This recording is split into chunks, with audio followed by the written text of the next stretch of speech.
কাকা এদিকে আসেন। এই যে পানি পানি কেন দেন দুধের মধ্যে? হ্যাঁ বকন। হ্যাঁ কে বলছে আপনার পানি দেওয়া লাগে? এদিকে আসেন। এই যে এই নিয়ে আসো তো। প্রিয় বন্ধুরা দেখেন, এই যে সবসময় দোষ দেয় কৃষক। এই যে দেখেন 1 গ্রাম পানি 1 কলসি পানি নিয়ে আসছে।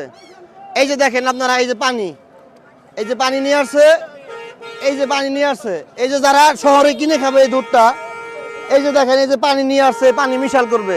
পানি কি মিশাল করা যায় কাকা? পানি কি ছানা করে কি পানি দেওয়া যায়? হ্যাঁ দুধ যা দিয়ে কেজি দুধ লাগে। আপনি বলে দেন যে পানি দেন। হ্যাঁ আমি না, কই এটা দেই। আপনার ভুল ধারণা। না এটা বলতেন না, না, আমার আপনি- সঙ্গে আপনি চলেন পানি যাই। কেন দিবেন? আমার সঙ্গে চলেন যাই। কি না না পানি দেওয়া যাবে? আপনি তো দুধটা বিক্রি করবেন তাই না? পানি কি দেওয়া যায়? ছানা ঘরে 2 কেজি পানি না না দিয়ে এক ফোঁটা পানি এখন দেওয়া যায় ছানা না। সইব। আপনি কি এখন দিলে সইব।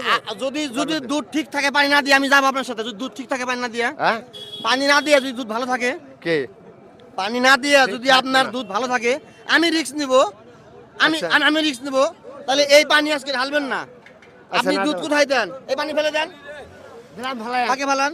আচ্ছা দেখেন প্রিয় বন্ধুরা, লক্ষ্য রাখবেন, এই যে দোষ হয় কৃষকের। এই শুনেন, দেখাও, দোষ হয় কৃষকের। ইনারা কি বলে যে কৃষকরা পানি দেয়, অথচ ইনারা কিন্তু গোয়াল কিনে নিয়ে, এই যে 1 গ্রাম পানি কিনে নিয়ে কিন্তু পানি দেয়। কারণ কি? এই দুধটা কে খাবে? এটা কি দেওয়া যাবে? এটা দেওয়া যাবে না।